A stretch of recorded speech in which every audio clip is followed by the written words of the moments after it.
Bienvenue à tous. Aujourd'hui, on va parler Covid-19. Alors Covid-19, sujet assez sensible pour pas mal d'entrepreneurs, hein. Je pense qu'on a plusieurs anecdotes à vous raconter. On va faire des petites présentations. Ici, nous sommes déjà à Anglette, Côte Basque. Vous pouvez voir la mer derrière. Un cadre plutôt sympa et à mon avis, il y a pire comme endroit pour faire une conférence.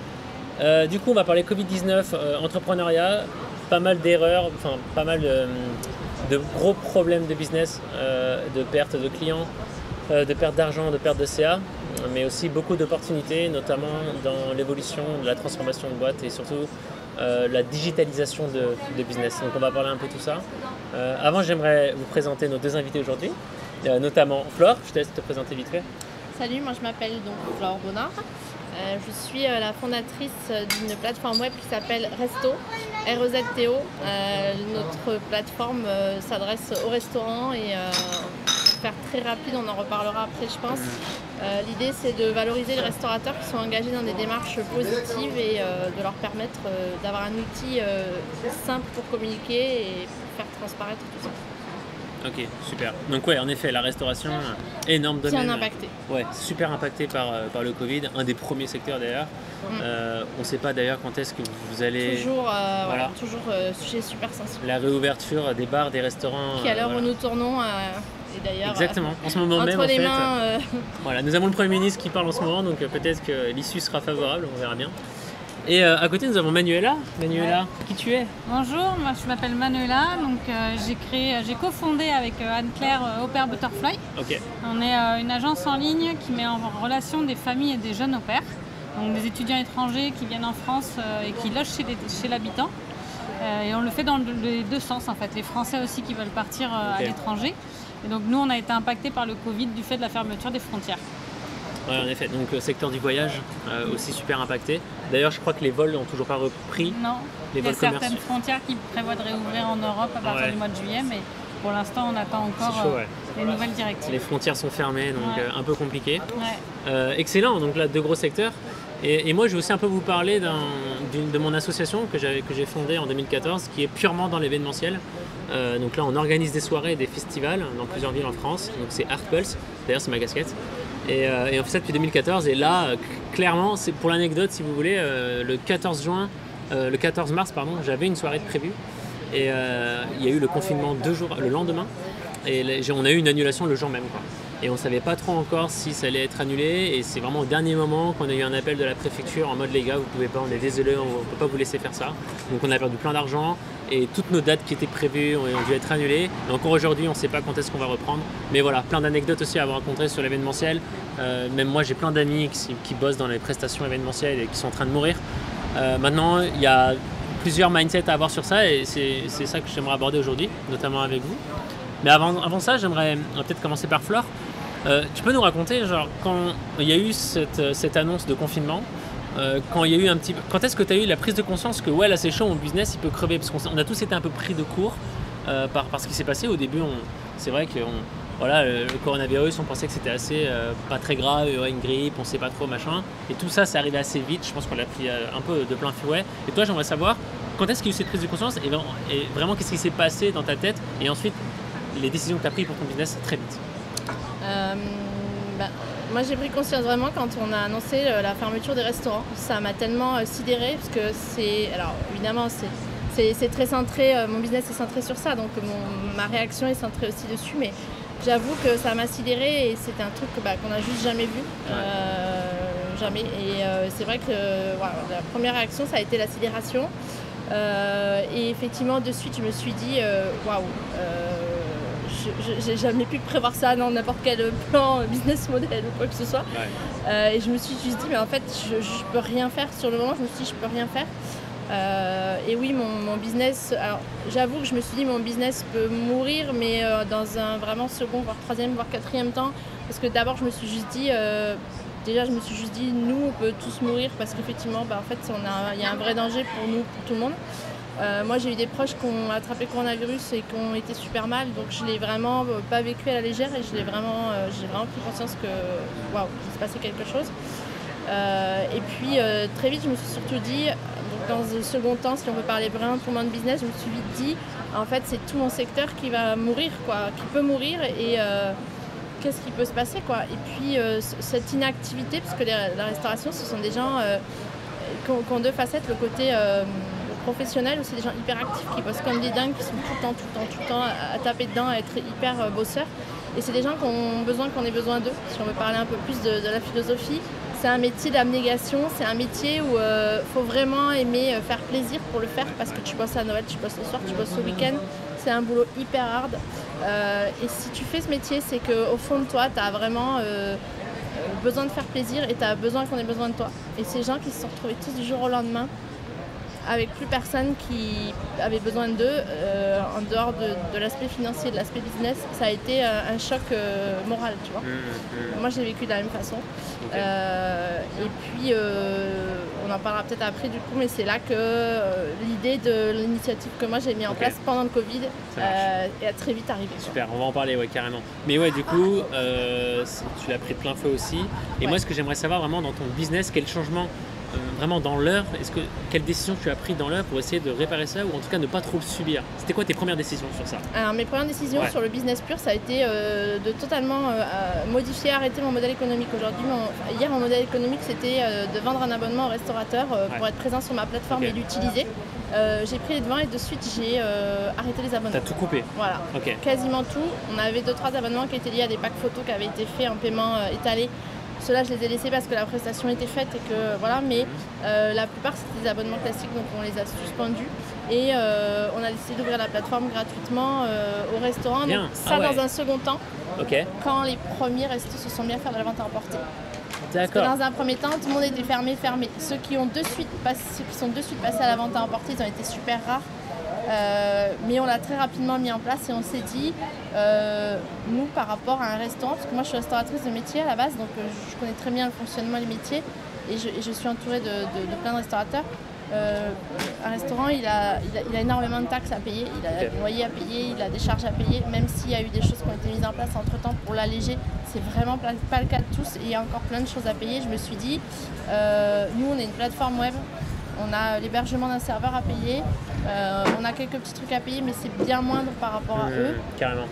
Donc la moindre des choses que je puisse faire, c'est ça. Et puis aujourd'hui, les restaurants, sur le moment, ils n'avaient pas plus besoin de communiquer parce qu'ils étaient fermés. Je me suis dit comment je peux leur demander de payer un moyen de communication qu'ils n'utilisent pas. Attends, c'est cool, du coup, beaucoup de bienveillance en vrai. En fait, tu leur as dit, les gars, vous allez. Évident, quoi. Mais ouais, carrément, du coup, évidemment, vous n'allez plus payer. Mais d'ailleurs, tu as coupé le service, c'est-à-dire qu'ils n'y avaient même plus accès. Non, pas du tout. Ok, c'est juste les paiements que tu as coupés. C'est le service. Putain, trop bien. Trop bien parce que. Et tu as rendu gratuit aux nouveaux arrivants. Voilà. Donc aux nouveaux restaurateurs qui voulaient vraiment se digitaliser en vrai pour essayer de survivre, en disant peut-être que voilà, on va trouver un truc sur le web. Et là, tu les as ouverts gratuitement. Donc c'était du service, le SaaS, c'est un SaaS en fait, c'est un petit peu ça. Tu l'as ouvert gratuitement. Ok. Donc, et ça, tu l'as communiqué assez vite, hein, j'imagine. Tu as fait des on l'a communiqué assez vite. Après, on l'a communiqué. On a une communication particulière parce que c'est vraiment du B2B. Donc, on l'a communiqué via les réseaux professionnels, l'UMIH, qui est la Fédération des hôteliers restaurateurs, les offices de tourisme qui ont été partenaires avec nous et qui nous ont beaucoup soutenus pendant cette période-là aussi. Et tout simplement en les appelant via les réseaux sociaux, avec les moyens qu'on avait à notre dispo, parce que forcément c'était compliqué de les joindre parce que c'était pas forcément dans les restos. Mais oui, on a communiqué assez rapidement. Pour recontextualiser, vous êtes combien dans la boîte? Alors, on est 3 associés. Un développeur, un qui s'occupe un petit peu de la partie SEO, etc. et moi. Et moi j'ai 2 apprentis qui sont des commerciaux terrain qui vont devant des restaurateurs pour les démarcher. Donc, je les ai mis immédiatement au chômage technique. Je pense que d'ailleurs ils vont y rester parce que... Oui, pardon, chômage partiel. D'ailleurs, je pense qu'ils vont y rester parce que normalement leur contrat se termine en juillet. Reprendre pour un mois en juin avec les restaurateurs qui vont avoir les préoccupations, des problématiques de réouverture, je pense que ça ne va pas être du tout être pertinent. Et nous, on va complètement changer notre modèle économique. Complètement super. Tout changer. Du coup, super, on va aller en profondeur juste après, ça c'est super intéressant. Donc direct, bienveillance, on arrête les paiements, on ouvre gratuitement aux nouveaux arrivants, ça c'était tes premières décisions. Et le fameux chômage partiel où tu as été obligé de mettre. Ça. Comment tu fais que les gars ils continuent à aller démarcher des restos fermés. Carrément. Tu vois, il y a un moment... Super, génial, excellent. Toi Manuela, comment tu l'as vécu? Dis-moi déjà la prise de conscience, décision, tout ça. Déjà, ça arrivait comment? Mais nous, quand c'est arrivé, en fait, on a une activité qui est quand même saisonnière. Ouais. On fait la majorité de notre activité entre avril et septembre. Donc on a compris au moment de l'annonce du confinement que ça freinerait quand même beaucoup l'année. Du coup, surtout ce qu'on a fait, c'est qu'on a appelé tous nos clients. Parce que chaque famille accueille des jeunes et chacun l'a vécu différemment, en fait, le confinement et le Covid. Et pour des jeunes étrangers qui sont en France, qui sont loin de leur famille, c'était encore pour certains plus anxiogène que des Français qui sont chez eux. Tu as dû même avoir des familles, ou même des parents qui disent est-ce que ma fille est en sécurité? Est-ce qu'elle a le Covid? Tu as eu des gens comme ça? Alors c'est vrai que les réactions ont été assez différentes, mais il faut savoir quand même que pour accueillir quelqu'un chez soi et vivre avec lui, il faut faire preuve de beaucoup de générosité, beaucoup d'hospitalité. Donc on n'a jamais eu une famille qui nous a dit mais non, je veux plus garder mon au-pair chez moi. La seule chose, c'est qu'on a eu des familles qui avaient des problématiques économiques en fait, auxquelles elles ont dû faire face, qui étaient nouvelles. Parce que dans nos clients, on a des entrepreneurs, on a des gens qui ont perdu leur job. Et donc on a géré au cas par cas certains rapatriements ou certains replacements. Et après la promiscuité qui se vit pas de la même façon parce qu'au début on ne connaissait pas la durée surtout du confinement. Ouais, c'est ça. Okay. Donc voilà. Et après en termes d'un point de vue organisation, on est deux associés et une salariée. On a mis notre salariée au chômage partiel qui elle s'occupe surtout de l'administratif. Et puis j'ai réfléchi à quoi développer comme nouveau service, comme nouvelle activité pour offrir autre chose à nos clients et comprendre en fait de quoi ils avaient besoin. Ok, super. Du coup, maintenant, c'est une super transition. On va essayer de voir maintenant ce qui a été appliqué après, parmi vos décisions.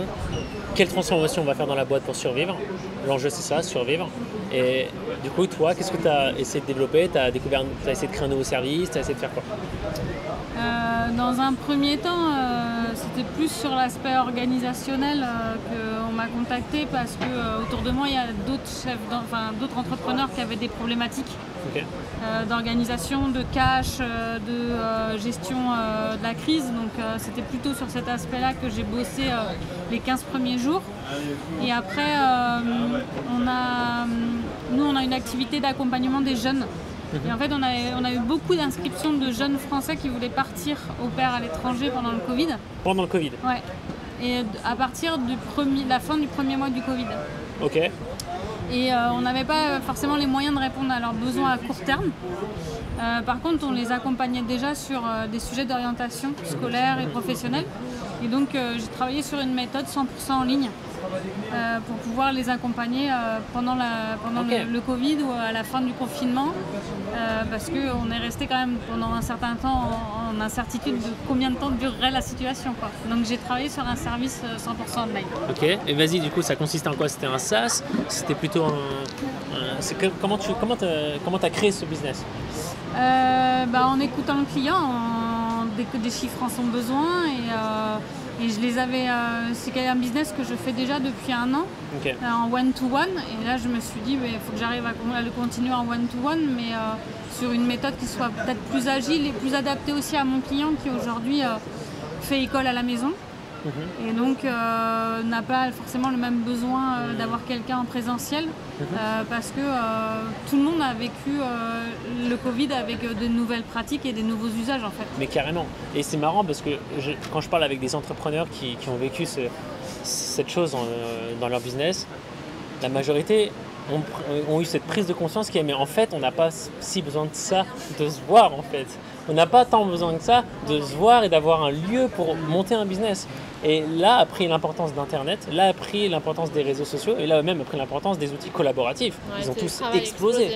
Et tu vois, c'est amusant parce que cette crise, tu vois, pour moi, ça a créé en fait, ça a mis en valeur la fragmentation vraiment de deux mondes dans le business, qui est ceux qui sont online, ceux qui ne le sont pas. Et en fait, parce que pour la première fois, on vit une crise où il y a des gens qui gagnent et des gens qui perdent à la fin, tu vois. Dans la crise des subprimes en 2007, tout le monde était perdant. C'est la merde pour tout le monde. Là, non. Là, il y a des gens qui réussissent même encore mieux qu'avant le Covid. Sauf qu'il y en a qui perdent beaucoup. Et en fait, ça va créer cette balance qui est pour moi un peu... On peut s'inquiéter de cette balance-là. Et surtout des gens très réfractaires à cette transformation qui n'est pas forcément réseaux sociaux et qui attendent simplement que l'État nous aide. Alors, je suis d'accord avec toi et je mettrais juste une limite cette transformation-là. Ouais. Tu vois, aujourd'hui, on est l'un à côté de l'autre pour se parler. Ouais. Il y a 15 jours, vous le faisiez en visio. Yes. Mais on trouve quand même ça sympa d'être l'un à côté de l'autre. C'est sympa, mais pas indispensable. C'est pas indispensable. Exactement. Regarde, et ça c'est incroyable parce qu'aujourd'hui, on fait des conférences qui normalement devaient être physiques et ça fonctionne très bien online. Contre-exemple aujourd'hui, comme quoi l'exception confirme la règle, mais n'empêche que, ça nous a forcé à quoi? À faire du contenu online. C'est-à-dire que là, ce qu'on est en train de faire, ça va finir sur YouTube, ça va finir sur Instagram, alors qu'on n'aurait pas eu forcément ce réflexe-là avant le Covid. Je pense que sur le lien, on parle du lien social. Moi, c'est un sujet, je trouve, quand même important. On a vu aussi pendant ce Covid, je suis d'accord avec toi, cette fragmentation entre le virtuel et le online et le présentiel. Mais on a pris aussi conscience de l'importance du lien. Parce que je pense que ce qui s'est vraiment aussi cristallisé pendant cette crise, ce sont les réseaux. Les réseaux, les petits groupes, les groupes WhatsApp, les groupes, les réseaux sociaux qui se sont renforcés parce que les gens avaient besoin de contact, avaient besoin de liens. Parce que pour certaines personnes, il y a eu un isolement profond et ils ont réussi à couper cet isolement en conservant du lien et le réseau. Donc le réseau social a été vraiment important dans ce contexte. Ça a été un gros vecteur de solidarité, du coup, d'entraide, de plein de choses qui se sont mises en place. Et du coup on va basculer sur toi, ta transformation.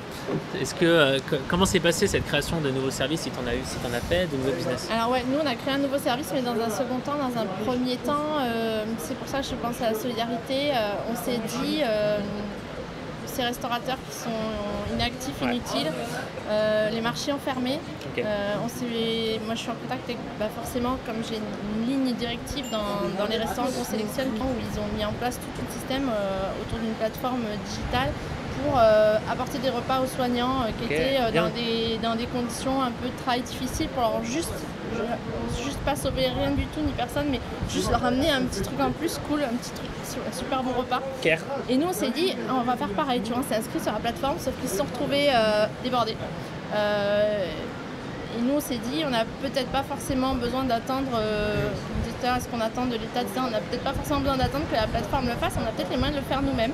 Donc j'ai pris mon téléphone, j'ai pris mon ordi, j'ai envoyé des mails, j'ai passé des coups de fil. Il y a très vite des restaurateurs qui m'ont dit on y va, on y est. On a été vachement aidés par la CCI, par tous les acteurs locaux, la région Nouvelle-Aquitaine, l'Aglo, tout le monde. Il faut le dire parce qu'on se plaint souvent de ce genre on se plaint souvent en général des pouvoirs publics, décider ça, de la lenteur. Là ils ont été hyper réactifs, ils nous ont mis à disposition une école d'application, donc le Greta puis le CFA de Bayonne. Qui nous a permis d'avoir une immense cuisine pour travailler dans des conditions de sécurité au top. Ils nous ont fourni du matériel. On a pu travailler des conditions d'hygiène drastiques, clairement, parce que quand tu te retrouves à aller donner des repas aux personnels soignants de l'hôpital qui sont déjà assez exposés, tu ne vas pas en plus leur faire prendre des risques. Du coup, on a appelé la direction de l'hôpital en leur disant est-ce qu'on peut faire quelque chose? Est-ce que si on vous amène des bons repas, ça peut vous aider? Et elle nous a dit en fait, nous le soir, on n'a pas de cantine et les soignants qui bossent de garde la nuit, qui font les nuits, ils ont des barquettes sous vide surgelées que t'as pas envie de manger. On s'est dit attends, nous, on va leur faire un truc cool, on va se rendre utile, on va utiliser cette marchandise qui trouve plus preneur et qui va partir à la poubelle. Et on s'est dit on va le faire une fois, deux fois, tu vois, ça va être cool. Et en fait, on s'est retrouvé avec 3 palettes de bouffe qui sont arrivées. Et là, des coups de fil, je te jure, j'ai passé 4 jours au téléphone à raccrocher, à décrocher et à répondre aux mails non-stop. D'ailleurs, je tiens à m'excuser, je pense qu'il y en a qui sont passés à la trappe. Et on s'est retrouvés avec... c'est vrai, il y a un moment où... et je me suis retrouvée avec une brigade de 18 cuisiniers, des plannings à faire et des roulements. On s'est retrouvés vraiment à faire un truc top. Et tous les jours, on est allé en camion frigo, livré une échelle avec 100 repas, entrée, plat, dessert. Génial. Pour le personnel soignant, ça a duré tout le mois d'avril. On a fait en tout 3000 repas. 3000 repas? Ouais. Ok, excellent. Voilà. Yes. Donc ça c'est à côté de mon activité, ça a été complètement en parallèle et par rapport à tout ça on a eu vachement de solidarité, de retours positifs et des gens qui nous ont dit Ces restaurateurs qui se sont engagés, c'est top ce qu'ils font, c'est génial. Ok. Comment est-ce qu'on peut les aider, qu'est-ce qu'on peut faire. Et nous, on avait ça dans les cartons pour le mois de septembre-octobre, de développer sur la plateforme la possibilité d'acheter des cartes cadeaux en ligne. Des cartes cadeaux en ligne. Aujourd'hui, le marché des cartes cadeaux pour les restaurants, c'est quand même assez important. Et tu as deux écoles, tu as ceux qui le font online sur leur site internet avec des prestataires qui prennent des commissions relativement élevées, pour être très honnête. Donc c'est surtout les gastros, les étoilés qui prennent ce service. Tu as tous ceux qui le font à la mano avec une petite liste sur la tiroir caisse à côté où le gars arrive avec la carte cadeau, il ne sait plus qui c'est, si elle est bonne, etc. Donc c'est assez roots. Et on s'est dit, en fait, il y a quelque chose à faire entre les deux. Et nous, on défend vachement la cuisine,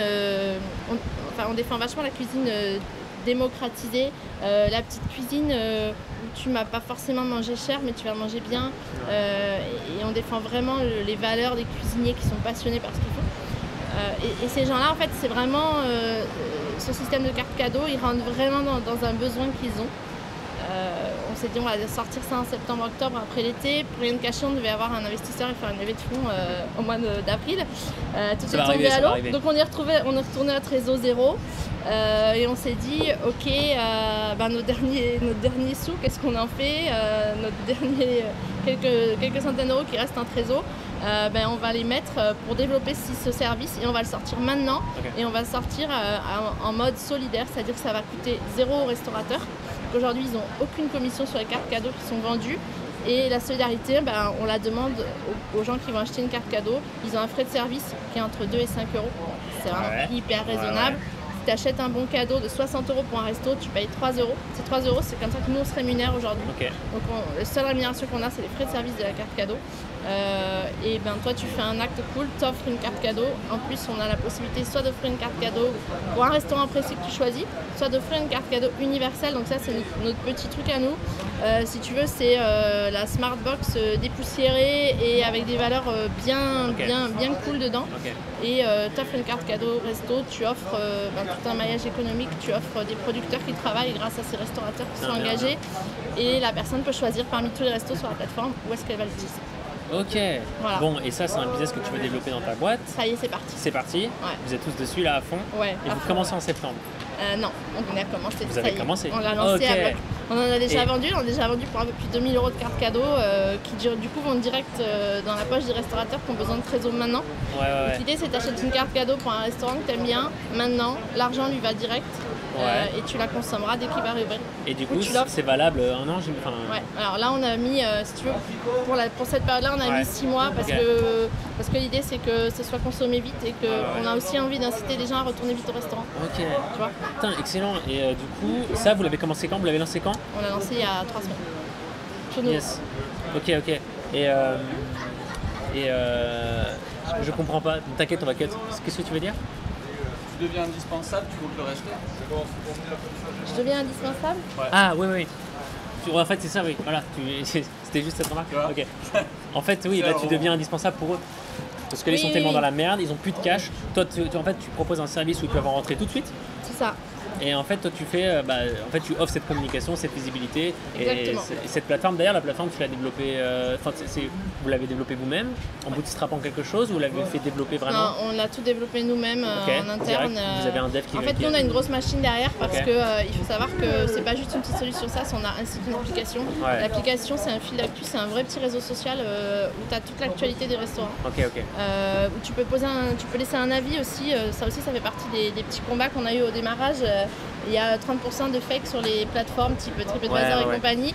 Nous, on s'est dit, il y aura des avis clients chez nous parce que ça fait partie des besoins du grand public aujourd'hui, même si les restaurateurs en ont un peu plein le dos des avis clients, mais bon voilà. Par contre, nous, on va les faire bien et on va les faire de façon morale. C'est-à-dire qu'aujourd'hui, pour laisser un avis sur resto, tu dois prendre en photo ton ticket de caisse et tu peux laisser un avis public et privé. Donc déjà, si tu as acheté ton ticket, tant pis, tu laisses pas d'avis, c'est pas grave. Mais si tu veux vraiment mettre tu prends en photo ton ticket, ça prend 2 secondes, clac, photo du ticket, tu rédiges ton avis, t'envoies. Les gens le font? Ouais, les gens le font, ça démarrait bien, on commençait à avoir vraiment pas mal d'avis. En fait, on était vraiment en pleine montée, en pleine dynamique ici sur beaucoup sur le 64. On avait commencé à développer Bordeaux, on avait déjà une vingtaine de restos sur Bordeaux. On les a toujours, mais clairement l'évolution elle est un petit peu stoppée quoi. Mais bien. En fait, oui, ce que vous êtes en train de faire, c'est de sauver ces restaurateurs parce qu'ils ont besoin de cash. Et eux, ils ont une trésor par contre. Après Covid, tu penses que ça... Ouais, même après le Covid, une fois que tout sera rentré dans l'ordre, ce modèle-là, bon, en vrai, tu te poses pas la question et tu verras, en fait. Si, ce bien modèle sûr va- que je va me pose payer. la question. Évidemment, Ouais. je me dis, tu vois, tu te dis la solidarité, c'est parfois, c'est joli, c'est des jolis mots, mais souvent les gens ils sont solidaires 5 minutes quand ça va mal et quand puis il y a après plus de Covid, tu retournes à tes ouais, je comprends. habitudes et tu Mais- repars manger chez McDo, quoi. Mais de toute façon, c'est pas l'important. Ouais, Mais, vas-y, dis-moi, Manuel. moi, je pense qu'il y aura une vraie suite en fait à ce que tu as fait, Flore, parce que il y a l'effet Covid. L'effet Covid, pour moi, il va avoir une transformation dans le futur, qui n'est pas immédiate parce qu'on n'est pas sorti du Covid. Hein. On n'a pas dit quel jour on était, mais il y a encore une partie de la France qui est rouge et qui est encore confinée. Donc Carrément. le Covid n'est pas fini.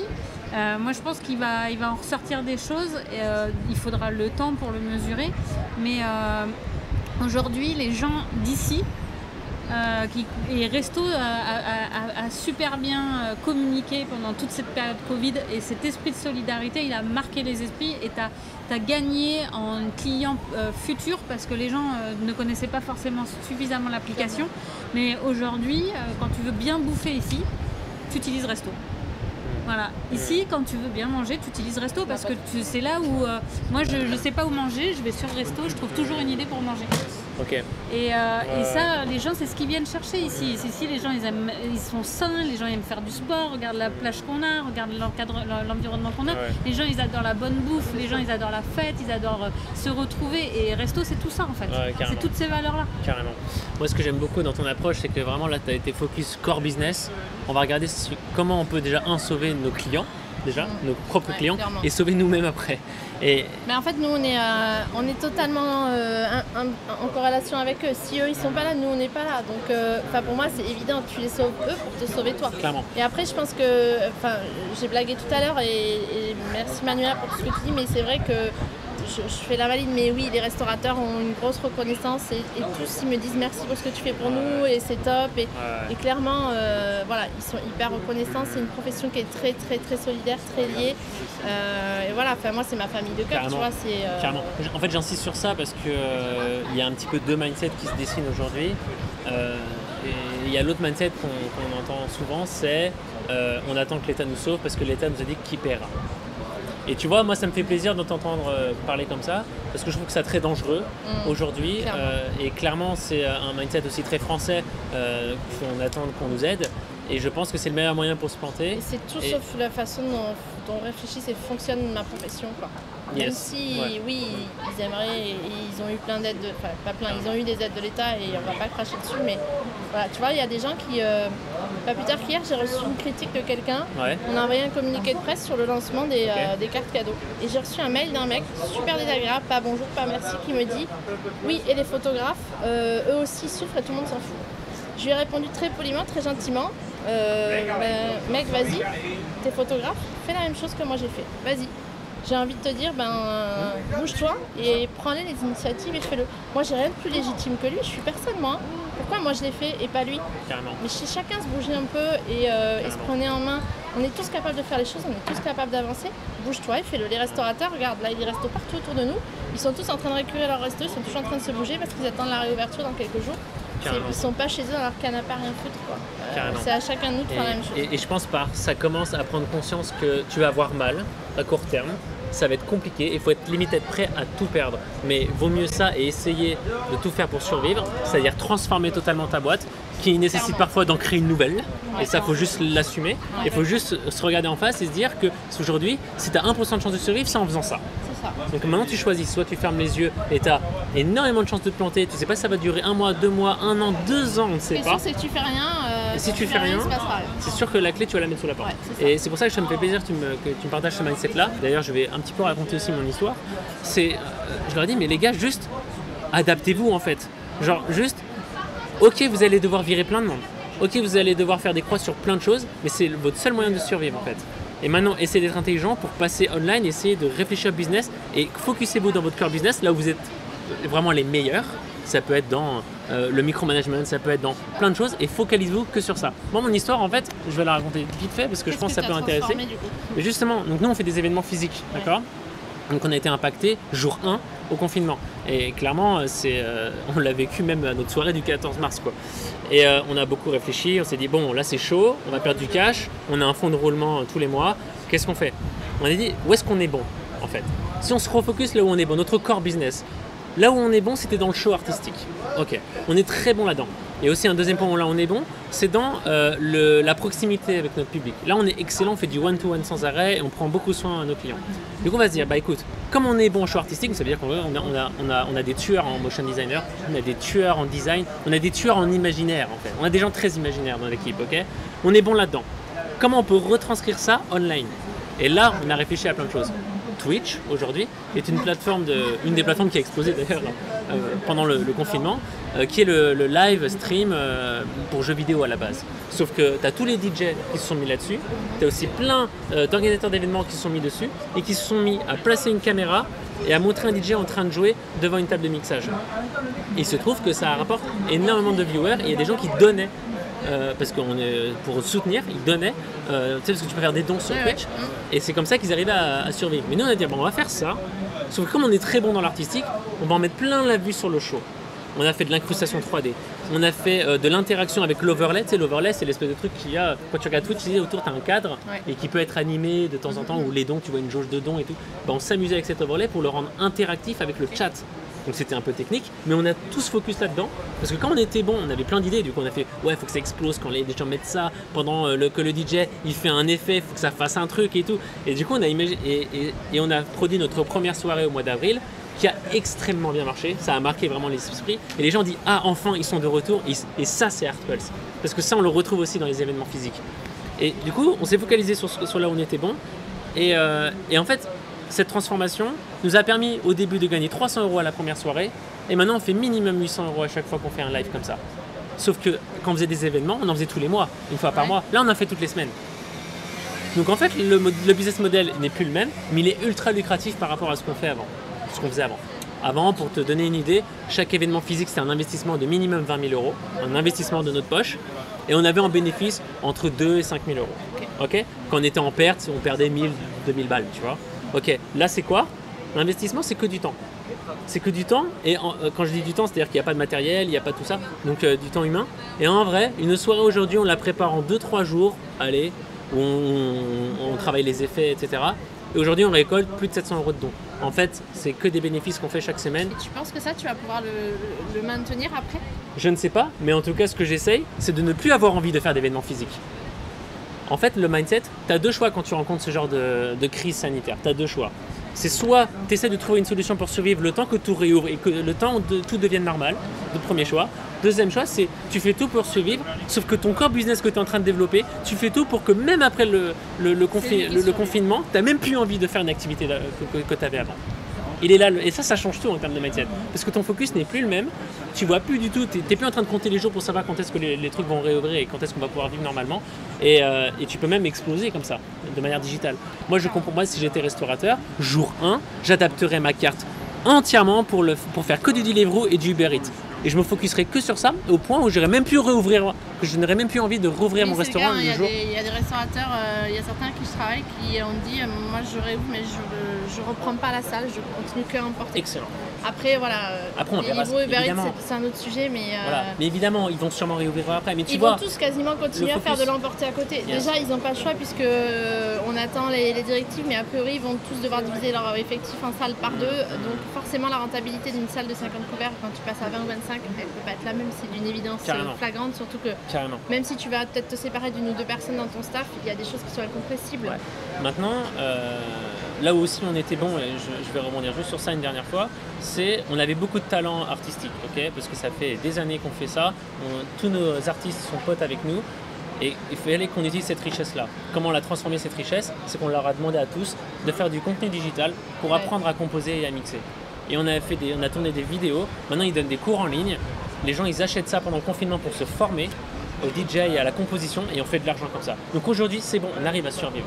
Maintenant le step d'après, et là on est en train de se concentrer sur ça, maintenant qu'on a réussi à construire un process très cool pour pouvoir survivre dans l'événementiel online, on essaie de industrialiser ça pour ensuite le vendre aux clubs et aux gérants qui ne connaissent rien à Internet. Parce que moi je suis entouré aussi de partenaires qui disent « Franck, je suis dans la merde, je dois mettre la clé sous la porte dès le mois de juillet si rien ne change ». Là, je lui dis, attends, j'arrive le mois prochain, j'ai peut-être un truc à te proposer. Et aujourd'hui, on est en train de travailler sur ce service-là. Donc voilà un petit peu mon histoire, ce pourquoi il est important de se transformer. Et du coup, on n'a pas assez parlé de tes services que tu as développés et je voulais aussi rebondir sur ça. Mais voilà un peu l'overview quoi. Vas-y, explique-nous Manuela. Non, mais moi en fait, dans les services que j'ai développés. Pardon, ouais, vas-y, de toute façon, on va couper et je vais reposer la question. Un truc, c'est la découverte du scale peut se faire dans la galère. Ouais. Yes. Ça, c'est hyper important et c'est l'un des points que je voulais qu'on aborde. Là, moi, je l'ai pas. Ça peut déclencher. Notamment les restaurateurs qui peuvent scaler. J'en connais très bien. Là, Cédric Chebat, l'auberge basque. Béchade. Lui, il a tout compris. Dès la deuxième semaine, menu à distance, tac, je livre, le brunch. Ça n'a pas été le premier à le faire, mais il a mis un peu de temps. Mais ouais, il a mis un peu plus de temps peut-être, mais il s'est quand même adapté et c'était intéressant. Celui que je voyais moi sur les réseaux sociaux, et j'ai trouvé ça intéressant. Parce qu'il n'y en avait pas beaucoup des restaurateurs sur les réseaux sociaux. Ah si, il y en a quand même. Ils étaient à bloc sur les réseaux LinkedIn, sociaux. Moi, je suis... LinkedIn. En fait, Cédric, il est sur LinkedIn parce qu'il y a quelqu'un qui est chargé de communication. C'est pas lui qui communique. Et c'est pour ça qu'en fait, lui, il est sur LinkedIn, c'est un des très rares. Ouais. Les cuisiniers, les restaurateurs sont pas du tout sur LinkedIn, c'est pas leur univers. Par contre, je peux te dire que sur Facebook et sur Instagram, à bloc. Moi, les restaurateurs, d'habitude, je galère pour les joindre, mais là, je les joignais un message sur Instagram, les gars, ils te répondaient dans les 5 minutes. Quoi. Alors que ça n'arrive jamais dans la vraie vie, en vrai. Jamais. C'est des mecs qui répondent jamais, et là, ils étaient hyper présents, mais finalement, pas sur LinkedIn. C'est pas leur réseau. La découverte du scale, carrément. Du coup, Manuela, tes nouveaux business? Moi, mes nouveaux business, c'est sur la partie, comme j'en ai parlé, orientation. Avec les jeunes qu'on fait en ligne parce que dans ce contexte du confinement, il y a eu les inscriptions à Parcoursup pour tous les lycéens. Et il y a tous les élèves qui se sont retrouvés chez eux à devoir faire cours en ligne. Et pour certains, ça a vraiment généré de la confusion sur ce qu'ils veulent faire plus tard. Donc le process d'orientation, c'est des programmes d'une semaine ou de 3 semaines qui leur permet de leur donner toute une méthodologie en fait avec 3 visios pour qu'on puisse mettre en place un accompagnement sur quelles sont les bonnes directions à prendre pour eux en fonction de leurs vrais besoins et de leur vrai potentiel. Et aujourd'hui, ça fonctionne? T'as combien de clients? Aujourd'hui, j'ai une quinzaine de personnes qui suivent la formation. T'as lancé quand? J'ai lancé début mai. Début mai, ok. Là, on est fin mai. Bien, excellent. Et après, on a pas mal brainstormé avec Flore. Et je vais laisser Flore en parler sur les nouveaux usages, les nouvelles pratiques, ce que le Covid pouvait éventuellement générer comme nouveaux réflexes par rapport à ce qu'elle avait testé sur son marché. Et donc on a mis nos idées en commun, nos compétences en commun et on travaille sur un projet pour manger bio, bon, frais, bien cuisiné, mais Flore elle saura mieux en parler que moi au bureau. Ok. Voilà. Ok, je veux en savoir plus. Quand on s'est, comment j'ai été face aux réactions du personnel hospitalier et de la différence entre ce qu'ils mangeaient habituellement et ce que nous on leur a fait. Et pourtant c'était des choses simples parce que très honnêtement on a fait de la récup quoi. On a travaillé avec des produits qui avaient des dates très courtes, tu vois, et qu'il fallait utiliser. Donc on a ça, attends, qu'est-ce qu'on peut faire? Moi j'avais des cuisiniers de ouf, donc c'était top, mais l'idée c'était on a ça, qu'est-ce qu'on peut faire? C'est pas tiens, je vais faire mes courses, je vais faire ce plat. C'était non, on a ça, on fait comment, on combine quoi, on fait quoi? Malgré tout, comme ils sont tous hyper talentueux, ils nous ont sorti des trucs dingos. Et on s'est dit en fait tous ces producteurs qui nous ont aidés, parce qu'il y a eu des grossistes alimentaires, mais pour la plupart ça a été vraiment des petits producteurs du coin qui font du veau, qui font des légumes, qui font des trucs, qui sont venus, qui nous ont donné de la bouffe, parce qu'il y en a c'était même pas des DLC, c'était vraiment des dons parce qu'ils voulaient participer, ils voulaient faire quelque chose.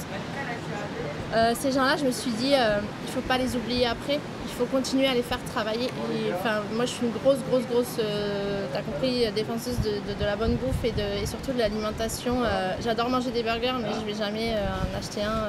Voilà. Ouais, non, c'est clair. L'idée, c'est que la provenance de tes aliments, c'est ce qui est le plus important et c'est notre médicament, c'est notre premier médicament dans la vie. Et on s'est dit, ces gens-là, il ne faut pas les oublier après. Et nous, on a notre bureau dans un endroit où il y a un choix de nourriture pour s'alimenter le midi qui ne nous convient pas forcément. Et on s'est dit, nous, on aimerait trouver des plats comme ça, là où on travaille. Et je suis certaine, je mets mes deux mains à couper, qu'il y a des dizaines et des centaines de gens là où on travaille qui partagent les mêmes valeurs que nous. Et on a envie de faire quelque chose, et on a envie de faire vraiment un truc cool avec un nouveau circuit de distribution et un truc super innovant. Ok, vas-y, tu veux en dire plus ou pas? Je sais pas, ah là, vous nous teasez trop, moi je veux savoir. Bah, si vous voulez savoir, vous nous envoyez un petit mail et puis on vous envoie un petit questionnaire pour que vous nous disiez ce que vous en pensez avant qu'on lance tout. Super. Laissez-nous notre email pour qu'on puisse vous tenir au courant du projet. En message privé. Ce sera dans la description. Ouais, c'est ça. Un petit lien avec le questionnaire. On mettra dans la description. Ok. Mais ça va être cool. Ok, bon, j'ai hâte de voir. Bon, ce qu'on a à retenir de ça, et ce qui est plutôt positif, c'est qu'aujourd'hui, clairement, ça peut provoquer le scale, le Covid-19, dans le sens où on peut découvrir, ça nous force en fait. En fait, c'est une question de survie. Donc, ça nous force à découvrir des outils online et ça nous force à explorer de nouveaux moyens de communication, d'acquisition et surtout de faire de l'argent sur Internet. Et ça, même quand on a un business physique et qu'on a un business extrêmement lié aux liens sociaux physiques, on peut quand même s'en sortir en recréant ce lien-là online, en créant de la valeur. Et ça, je pense que c'est à retenir. Maintenant, c'est qu'une question de mindset et une question aussi de juste résilience, car on sait qu'on va perdre de l'argent, on sait que ça va faire mal. De toute façon, l'issue, on ne sait pas comment elle sera, mais on peut décider de ce que ça sera demain. Mais dans tous les cas, cet effort, elle doit être refocus sur le core business et comment se transformer.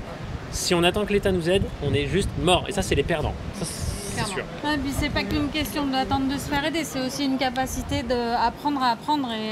Et ce sujet-là, c'est le plus important aujourd'hui pour nos enfants. Moi, je suis maman, je me suis retrouvée en plein Covid à devoir travailler la nuit parce que je devais faire école à la maison. Et je me suis dit finalement, c'est quoi le plus important? C'est de faire du cash ou c'est de faire école à mes enfants? C'était ça la problématique du jour. Et ouais, et je pense que le plus important en fait à nos enfants, c'est de leur apprendre à apprendre. Mais ça veut dire quoi apprendre à apprendre? C'est de leur laisser aussi face parfois à la difficulté, qui est confrontée à la débrouillardise, pour qu'eux-mêmes développent leur créativité et qui créent de la curiosité dans ce qu'ils doivent faire, parce que les assister et leur donner toutes les réponses, c'est pas forcément la solution pour apprendre. Mais ça, c'est la clé. Moi, je suis la dernière d'une famille, une grande famille, et je dis toujours la meilleure chose que mes parents ont pu m'apprendre, c'est à me débrouiller par moi-même. Et vraiment, aujourd'hui, dans la vie de tous les jours, ça me sert tellement. C'est obligatoire. Et plus que jamais avec ce qu'on vit aujourd'hui. Plus que jamais. Clairement. Et ce qu'on vivra certainement demain, c'est... Yes. C'est la clé quoi. Bon, du coup, voilà, plein de galères, mais en même temps plein d'opportunités. Et la seule chose qui dépend de ça, c'est notre mindset, l'état d'esprit. Et juste, après tout, c'est pas très grave. Il va se passer des choses mal, mais il vaut mieux ça plutôt que juste ne rien faire et mourir en silence. Donc, plutôt cool. Je suis super content de vous avoir eu. Et je vous remercie vraiment, Manuela et Flore. On se dit à la prochaine. Et voilà, donc toutes les prochaines news sur notre chaîne, les réseaux sociaux, Conquistador, allez checker. Et la bonne option pour savoir apprendre à apprendre, c'est de se faire former par Conquistador. C'est un bon levier ça. Exactement, Manuela, merci. Bon allez, ciao, à plus tout le monde. Salut.